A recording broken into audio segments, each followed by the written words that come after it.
The Israeli-Lebanese conflict describes a series of related military clashes involving Israel, Lebanon and Syria, as well as various non-state militias acting from within Lebanon. The Palestine Liberation Organization recruited militants in Lebanon from among the families of Palestinian refugees who had been expelled or fled, due to the creation of Israel in 1948. After the PLO leadership and its Fatah brigade were expelled from Jordan for fomenting a revolt, they entered Lebanon and the cross-border violence increased. Meanwhile, demographic tensions over the Lebanese National Pact led to the Lebanese Civil War. Israel's 1978 invasion of Lebanon pushed the PLO north of the Litani River, but the PLO continued their campaign against Israel. Israel invaded Lebanon again in 1982 and forcibly expelled the PLO. Israel withdrew from most of Lebanon in 1985, but kept control of a 12-mile security buffer zone, held with the aid of proxy militants in the South Lebanon Army. In 1985, Hezbollah, a Lebanese Shia radical movement sponsored by Iran, called for armed struggle to end the Israeli occupation of Lebanese territory. When the Lebanese Civil War ended and other warring factions agreed to disarm, Hezbollah and the SLA refused. Combat with Hezbollah weakened Israeli resolve and led to a collapse of the SLA and an Israeli withdrawal in 2000 to their side of the UN-designated border. Citing Israeli control of the Shabaa Farms territory, Hezbollah continued cross-border attacks intermittently over the next 6 years.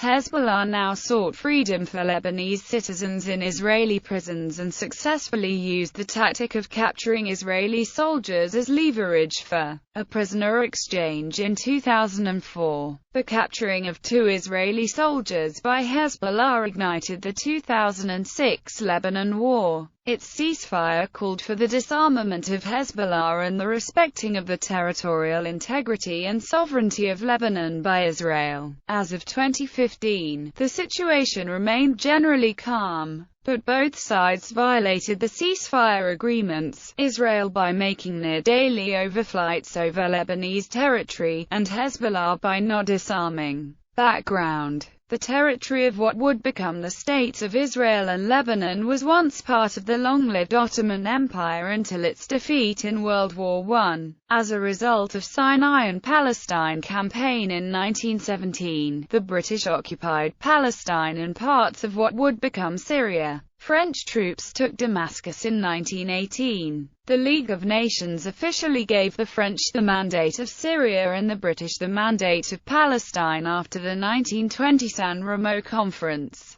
In accordance with the 1916 Sykes-Picot Agreement, the largely Christian enclave of the French Mandate became the French-controlled Lebanese Republic in 1926. Lebanon became independent in 1943 as France was under German occupation, though French troops did not completely withdraw until 1946. The rise of anti-Semitism in Europe, culminating in the Holocaust during World War II, had meant an increase of Jewish immigrants to a minority Jewish, majority Arab mandate. During the 1936–39 Arab Revolt and thereafter, the British increasingly came to rely on Jewish police forces to help maintain order. Eventually, the resultant rise in ethnic tensions and violence between the Arabs and Jews due to Jewish immigration and collaboration would force the British to withdraw in 1947. The United Nations General Assembly developed a gerrymandered 1947 UN partition plan to attempt to give both Arabs and Jews their own states from the remains of the British Mandate. However, this was rejected by the Arabs, and the situation quickly devolved into a full-fledged civil war. 1948 Arab-Israeli War. In 1948, the Lebanese army had by far the smallest regional army, consisting of only 3,500 soldiers. At the prompting of Arab leaders in the region, Lebanon agreed to join the other armies that were being assembled around the perimeter of the British Mandate territory of Palestine for the purpose of invading Palestine. Lebanon committed 1,000 of these soldiers to the cause.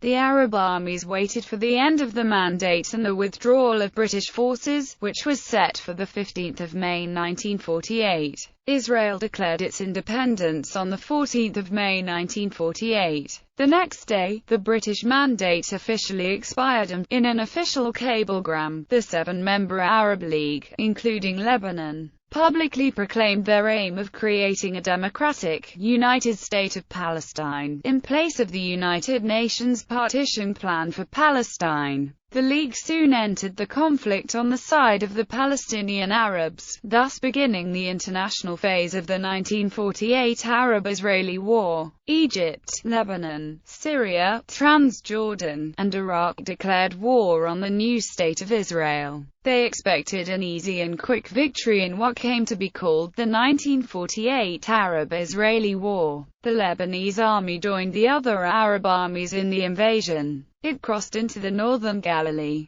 By the end of the conflict, however, it had been repulsed by Israeli forces, which occupied South Lebanon. Israel signed armistice agreements with each of its invading neighbors. The armistice with Lebanon was signed on 23 March 1949. As part of the agreement with Lebanon, Israeli forces withdrew to the international border. By the conclusion of that war, Israel had signed ceasefire agreements with all of the neighboring Arab countries. The territory it now controlled went well beyond what had been allocated to it under the United Nations partition plan, incorporating much of what had been promised to the Palestinian Arabs under the plan. However, it was understood by all the state parties at the time that the armistice agreements were not peace treaties with Israel, nor the final resolution of the conflict between them, including the borders. After the war, the United Nations estimated 711,000 Palestinian Arabs, out an estimated 1.8 million dwelling in the Mandate of Palestine, fled, emigrated or were forced out of Israel and entered neighboring countries. By 1949, there were 110,000 Palestinian Arabs in Lebanon, moved into camps established by and administered by the United Nations Relief and Works Agency for Palestine refugees in the Near East.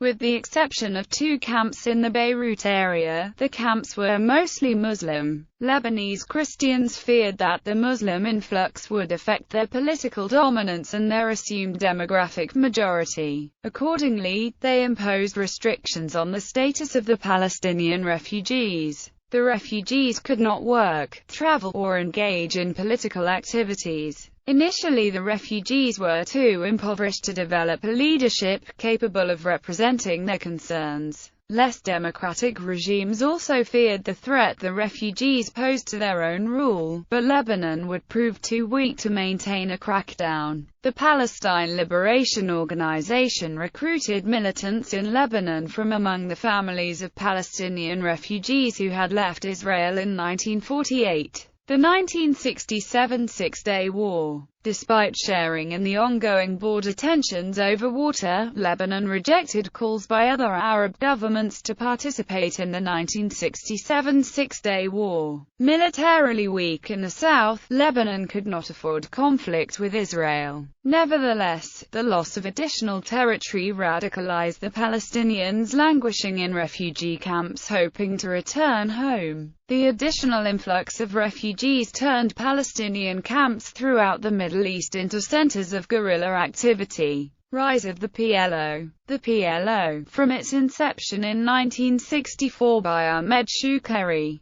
began executing numerous terror attacks on Israeli civilians in attempt to fulfill its mission charter's vow to pursue in the path of holy war, until the establishment of a Palestinian state in place of the State of Israel. In response to these many attacks drove the Israeli Defense Forces to strike in return, instigating the long and still unresolved struggle between the PLO and the IDF. From 1968 onwards, the Palestine Liberation Organization began conducting raids from Lebanon into Israel, and Israel began making retaliatory raids against Lebanese villages to encourage the Lebanese people to themselves deal with the Fedayeen. After an Israeli airline was machine-gunned at Athens airport, Israel raided the Beirut International Airport in retaliation, destroying 13 civilian aircraft. The unarmed citizenry could not expel the armed foreigners, while the Lebanese army was too weak militarily and politically.